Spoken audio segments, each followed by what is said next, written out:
හොඳයි යාළුවනේ Intexop YouTube channel එකත් එක්ක ඉන්න ඔයාලා වෙනුවෙන් අද අපි ඉදිරිපත් කරන මේ වීඩියෝ එකේ ඔයාලා දැන් දකිනවා Samsung අඟල් 24 LED TV එකක්. ඉතින් මේකේ තිබුණේ power on වෙන්නේ නැති දෝෂයක්.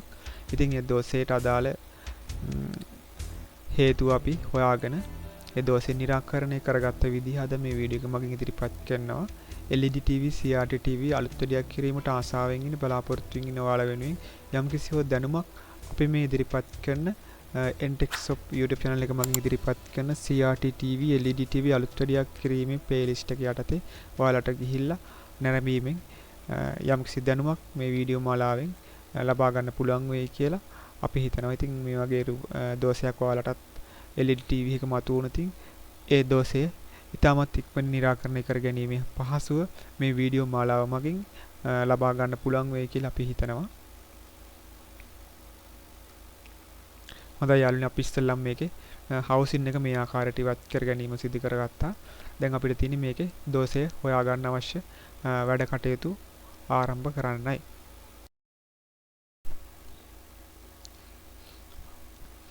ඒ වගේම මේකේ දෝෂය හොයාගත්තට පස්සේ මේ සිස්ටම් කාඩ් එක වැඩ කරනවා කියලා ඔයාලටත් පෙන්වන්න පහසු වෙන නිසා මම මේ වගේ high voltage USB බල්බ් එකක් යොදාගත්තා. මේ වගේ USB කේබල් එකකට ගාලා ඉතින් ඒක අපි මේ සිස්ටම් කාඩ් එකේ USB port එකට සම්බන්ධ කරගත්තා. එතකොට මේ බෝඩ් එක ඔන් වුණොත් අපිට බලා ගන්න පහසු වෙන නිසා සාමාන්‍යයෙන් ගත්තහම මේ වගේ පවර් දෝෂයක් තියෙන රූපවාහිනියක් ඔයාලට අලුත් වැඩියක් කිරීමට අවස්ථාවක් හම්බුනොත් ඉතින් ඉස්සෙල්ලාම අපි පවර් කෝඩ් එක ගාව ඉඳන්ම අපේ පරීක්ෂාව කරගන්න ඕනි. ඉස්සෙල්ලාම වයර් කෝඩ් එක හොඳයිද කියලා බලන්න ඕනේ. මොකද වයර් කෝඩ් එකේ සමහරක් වෙලාවට දිරච්ච අවස්ථා, වයර් කෝඩ් එක කැඩිච්ච අවස්ථා තියෙනවා. ඒකින්ද වයර් කෝඩ් එක හොඳයිද කියලා ඉස්සෙල්ලාම අපි පරීක්ෂා කරගන්න ඕනේ. ඊට පස්සේ හරියට පවර් බෝඩ් එකේ ඉන්පුට් පැත්තට වෝල්ටේජ් හරියට AC වෝල්ටේජ් එනවාද කියලා අපි චෙක් කරගන්න ඕනේ මල්ටිමීටරය ආධාරයෙන්. ඒ වගේම පියුස් එක ගාවට එනකන් ඒ අදාළ පරීක්ෂා කිරීම කරලා වෝල්ටේජ් එනවාද කියලා තහවුරු කරගෙන තමයි ඉතින් එහාට අපි ඊතුරු පරීක්ෂා කටයුතු කරගන්න ඕනි.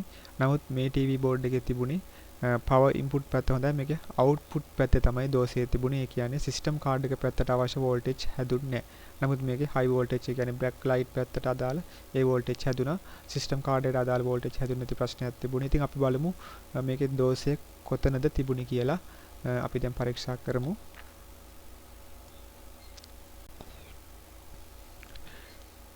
ඔයාලට පේනවා දැන් මේකේ 19 වෝල්ටේජ් හැදෙනවා. ඒ පැත්තට වෙන්න ප්‍රශ්නයක් නැහැ. ඒ ඩයෝඩ් එක ගාව එතන වෝල්ටේජ් හැදෙනවා. මේකේ ප්‍රධාන දෝෂය තමයි මෙන්න මේ ඔයාලට පේනවා මෙතන ඇම්පියර් 3ක පමණ ඩයෝඩ් දෙකක් පැරලල් කරලා තියෙනවා. ඉතින් මෙන්න මෙතන වෝල්ටේජ් හැදෙන්නේ නැති ප්‍රශ්නයක් තමයි මේ පවර් බෝඩ් එකේ තියෙන්නේ. අපි ඉස්සෙල්ලා මේ බෝඩ් එක අනිත් පැත්තට හරවගෙන යමු පැසින් කටයුතු කරන්නයි පරීක්ෂා කිරීමටයි. ඉස්සෙල්ලාම අපි මේ ප්‍රධාන ස්මූත් කන්ඩෙන්සර් එකේ high voltage ස්ටොක් වෙලා තියෙන්න පුළුවන්. ඉතින් ඒක නිසා ඉස්සෙල්ලා මේ වෝල්ටේජ් අයින් කර ගැනීම කරගත්ත මේ විදිහට. සාමාන්‍යයෙන් TV එක power on වෙනවා නම් මේකේ ස්මූත් කන්ඩෙන්සර් ගොඩක් වෙලාවට ලෝඩ් වීමක් සිද්ධ වෙන්නේ නැහැ. නමුත් ආධුනික ඔයාලා ඉස්සෙල්ලා මේ කන්ඩෙන්සර් එක අනිවාර්යයෙන්ම ස්මූත් ප්‍රධාන ස්මූත් කන්ඩෙන්සර් එක අනිවාර්යයෙන්ම මේ විදිහට කරන්ට් එක ස්ටොක් වෙලා තියෙනවද කියලා චෙක් කරලා ඒකේ කරන්ට් එක ස්ටොක් වෙලා තියෙනවනේ ඒක අනිවාර්යෙන් අයින් කර ගන්න ඕනේ. ඒක අපේ ආරක්ෂාවට ගොඩක් වැදගත් වෙනවා. පරිපතේ ආරක්ෂාවටත් ඒක වැදගත් වෙනවා.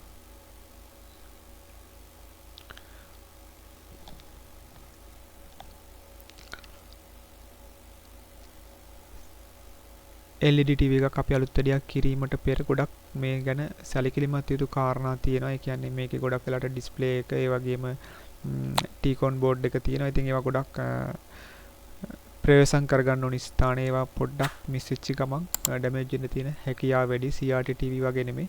ඒ නිසා LED TV එකක් අපි අලුත් වැඩියක් කිරීමට ගලවපු වෙලාවෙ ඉඳන් ඒ පිළිබඳ විශේෂ අවධානයක් අනිවාර්යයෙන්ම සර්කිට් බෝඩ් එක කෙරෙහි, පැනල් එක කෙරෙහි, ඒ වගේම T-con board එක ඒ කෝප් රිබන් කෙරෙහි අනිවාර්යයෙන්ම අපි අවධානයක් ගන්න ඕනේ අනිවාර්යයෙන්ම. මොකද එහෙම නැත්නම් අපිට රූපවාහිනියට වෙන්න තියෙන හානි ගොඩක් වැඩි. ඒ නිසා බොහොම ප්‍රවේශමෙන් ඕනි අපි මේ අලුත් වැඩියා කටයුතු කරන්න. ඉතින් අපි දැන් මේකේ මෙන්න මේ මම ඔයාලට කලින් කිව්වේ පැරලල් කරලා තිබුණ මේ ප්‍රධාන ඩයෝඩ් දෙක මම ගලව ගත්තා මේ විදිහට බෝඩ් එකේ.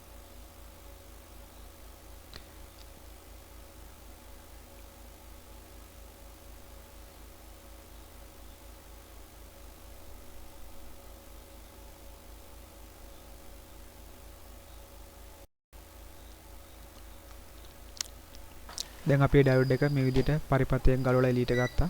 ඉතින් මේ ඩයෝඩ් දෙකෙන් එක ඩයෝඩ් එකක් තමයි ෂෝට් වෙලා තිබුණේ. ඒ ඩයෝඩ් එක තමයි මම දැන් මේ අරන් ඔයාලට පෙන්නන්නේ. ඉතින් මේ ඩයෝඩ් එකේ තමයි දෝෂය තිබුණේ. මේ ඩයෝඩ් එක ෂෝට් සම්පූර්ණයෙන්ම. එතකොට මේකේ නම්බර එක SR360. ඔයාලට දැන් ඩිස්ප්ලේ එකේ විස්තර පේනවා. මේ ඩයෝඩ් එක ඇවිල්ලා ඇම්පියර් 3ක් දක්වා වෘත්ති දීම හැකියාවක් තියෙනවා කරන්ට් එකේ. ඒ වගේම වෝල්ටේජ් 60ක් තමයි මේකේ උපරිමයේ තියෙන්නේ. ඉතින් ඔයාලට මේ ඩයෝඩ් එකම හොයා ගැනීමට අපහසු නම් මේ විස්තර බලලා මේකට සමාන ඩයෝඩ් එකක් දැම්මට ප්‍රශ්නයක් නැහැ. ගොඩක් වෙලාවට ඉතින් මේ හරියන ඩයෝඩ් එකම දාන්න පුළුවන් නම් මේ නම්බර එකෙම මේ බෝඩ් එකේ දීර්ඝ කාලින පැවැත්මට ඒක ලොකු හේතුවක් වෙනවා. ඒ වගේම ඩයෝඩ් පිළිබඳව ඔයාලට තවදුරටත් දැන ගැනීමට අවශ්‍ය නම් ඩයෝඩ් පිළිබඳව ඉගෙන ගැනීමට කැමති අයට Entexup YouTube channel එක මගින් අපි ඉදිරිපත් කරලා තියෙනවා ඩයෝඩ් සම්බන්ධවත් වෙනම වීඩියෝ එකක්. ඉතින් ඔයාලට මෙන්න මේ වීඩියෝ එක නැරඹීමෙන් ඩයෝඩ් පිළිබඳව තවදුරටත් ඔයාලට අවශ්‍ය දැනුම ලබා ගැනීමේ හැකියාව තියෙනවා. ඉතින් ඒකත් කැමති අයට බලන්න කියලා මම මේක මතක් කරනවා මේ අලුත් වැඩියාව කරන අතරතුරේම.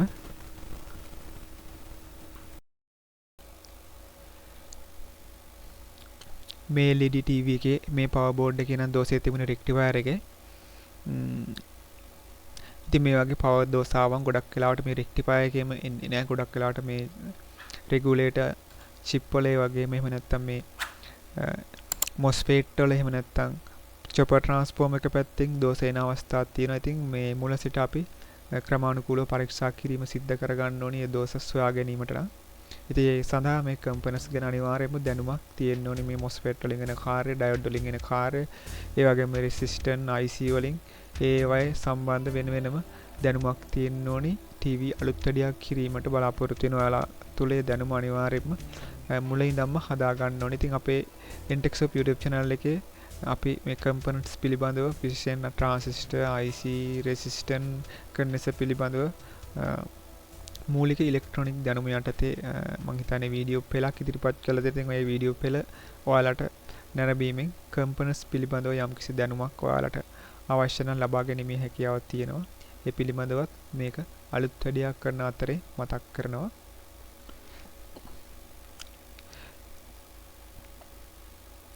හරි, දැන් අපි ඩයෝඩ් එක දාගෙන වැඩ කටයුත්ත මේ විදිහට නිමා කරගත්තට පස්සේ මේ විදිහට අපි තව දුරට පරීක්ෂා කිරීමක් කරගන්නවා බෝඩ් එකේ අනිත් ස්ථාන වලට. ඒ කියන්නේ ආවට ස්ථාන වලටත් EN ආදී ගොඩක් වෙලාවට ගිහිල්ලා ෂෝට් වෙන්න තියෙන අවස්ථා තියෙනවා. ඒවත් පිරිසිදු කරගෙන අපි මේකට පවර් එක දෙන්න කලින් ඒ පිළිබඳවත් අනිවාර්යෙන් බැලීමක් එහෙම නැත්නම් පරීක්ෂා කිරීමක් සිද්ධ කරගන්න ඕනේ. මොකද නැත්නම් වෙන දෝෂ මතුවෙනවා අපි මේකට පවර් දුන්න ගමන්.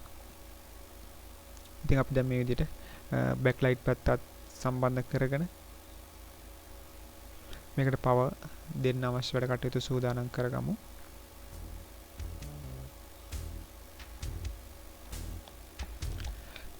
හරි, දැන් අපි මේ TV එකට පවර් දෙමු. පවර් දීලා බලමු බෝඩ් එක නියමාකාරයෙන් ඔන් වෙනවද කියලා. ඔව්, දැන් ඔයාලට පේනවා මම අර කලින් හයි කරපු 5 වෝල්ට් බල්බ් එක USB පෝට් එකට හයි කරපු බල්බ් එකත් නියමාකාරයෙන් පත් වෙනවා. ඒ වගේම පවර් LED එකත් පත් වෙනවා. දැන් සිස්ටම් බෝඩ් එක ඔන් වෙලා තියෙන්නේ. ඊළඟට අපි පවර් බෝඩ් එකේ වෝල්ටේජ් නැවතත් පරීක්ෂා කර ගැනීමක් කරමු මල්ටිමීටර ආධාරයෙන්. හරියටම වෝල්ටේජ් එනවද කියලා ඔයාලට පේනවා. හරියටම 5 වෝල්ටේජ් දැන් හැදෙනවා. අනිත් වෝල්ටේජ් එක අපි කලින් චෙක් කරගත්තා. බෑක්ලයිට් වෝල්ටේජ් එහෙමත් කලින් වැඩ කරා. ඉතින් ඒක නියමාකාරයෙන් මේ විදිහටම වැඩ කරනවා. දැන් ඔයාලට මේකේ දෝෂය පිළිබඳව යම්කිසි දැනුමක් ලැබෙන්නේ නැති, මොකද්ද දෝෂය කොතනද තිබුණේ කියන එක පිළිබඳව පැහැදිලි වෙන්නේ නැති. ඉතින් මේ වගේ වැදගත් වීඩියෝ රාශියක් ඉස්සරහට අපි ඔයාලා වෙනුවෙන් ගේන්න බලාපොරොත්තු වෙනවා. විශේෂයෙන් මේ LED රූපවාහිනී අලුත් වැඩියක් කිරීම යටතේ.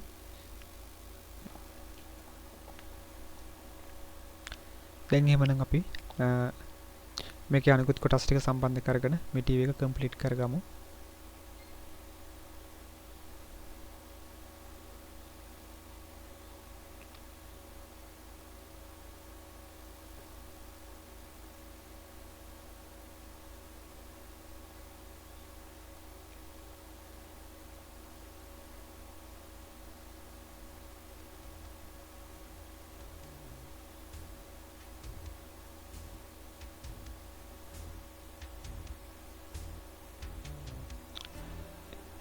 ඒ වගේ මතක් කරන්නම් ඔයාලටත් මේ වගේ රූපවාහිනී අලුත් වැඩියා කිරීම සම්බන්ධයෙන් යම්කිසි ගැටලු තියෙනවා නම් අපේ කමෙන්ට් සෙක්ෂන් එක හරහා ඉදිරිපත් කරන්න. අපිට අවස්ථාවක් ලැබිච්ච වෙලාවට ඒ කමෙන්ට් චෙක් කරලා බලලා ඔයාලට පිළිතුරු සැපීමේ හැකියාවක් තියෙනවා ඒ අදාළ ගැටලු සම්බන්ධව.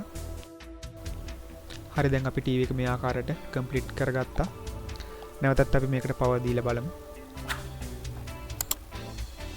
හොඳයි දැන් ඔයාලට පේනවා ටීවී එක නියමාකාරයෙන් ඔන් වෙනවා. නමුත් මේකේ ඩිස්ප්ලේ එකේ නම් පොඩි අවුලක් තියෙනවා. ඉරියන දෝෂයක් තියෙනවා. ඉතින් මේ වගේ දෝෂක් निराකරණය කරන හැටි ඉදිරියේදී වීඩියෝ ගේන්න අපි බලාපොරොත්තු වෙනවා.